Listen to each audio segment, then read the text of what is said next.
Senhor esteja convosco. Ele está no meio de nós. Proclamação do Evangelho de Jesus Cristo segundo Mateus. Glória a vós, Senhor. Naquele dia, Jesus saiu de casa e foi sentar-se às margens do mar da Galileia. Uma grande multidão reuniu-se em volta dele. Por isso, Jesus entrou numa barca e sentou-se, enquanto a multidão ficava de pé na praia. E disse-lhes muitas coisas em parábolas. O semeador saiu para semear. Enquanto semeava, algumas sementes caíram à beira do caminho e os pássaros vieram e as comeram. Outras sementes caíram em terreno pedregoso, onde não havia muita terra. As sementes logo brotaram, porque a terra não era profunda. Mas quando o sol apareceu, as plantas ficaram queimadas e secaram, porque não tinham raiz. Outras sementes caíram no meio dos espinhos. Outras sementes, porém, caíram em terra boa e produziram à base de 100, de 60 e de 30 frutos por semente. Quem tem ouvidos, ouça. Palavra da salvação. Glória a vós, Senhor.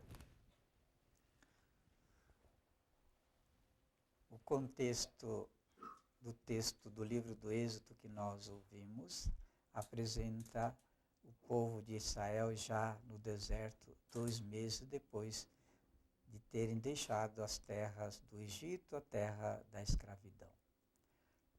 O texto apresenta hoje aquilo que é bastante típico no povo de Israel em relação a Deus, que é a murmuração, revelando assim uma mentalidade daquela época do povo de Israel. Mas ao mesmo tempo, o texto nos apresenta o próprio Deus que diz que vai dar o pão do céu, fará chover o pão do céu.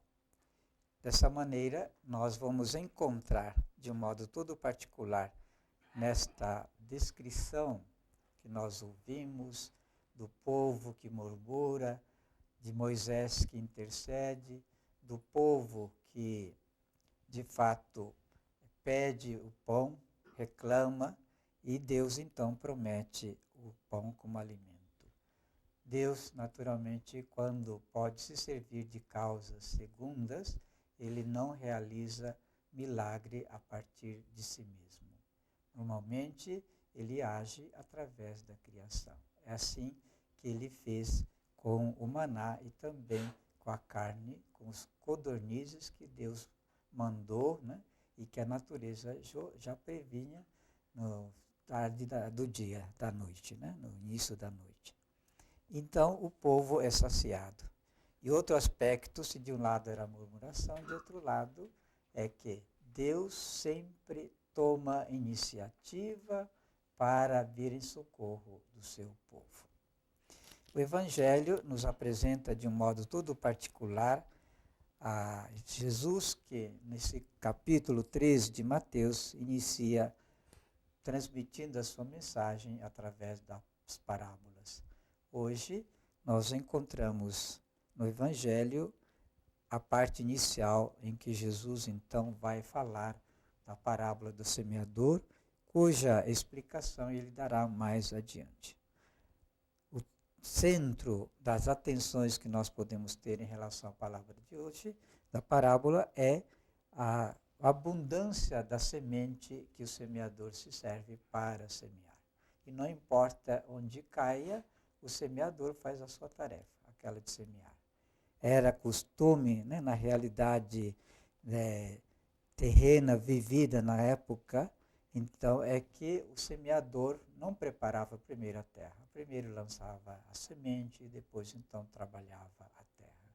E com isso, a possibilidade de perder, né, parte da semente era coisa já prevista. E de um modo todo particular, nesse cenário de agrícola palestinense, né, mostra que o reino de Deus já está em atividade no meio do seu povo.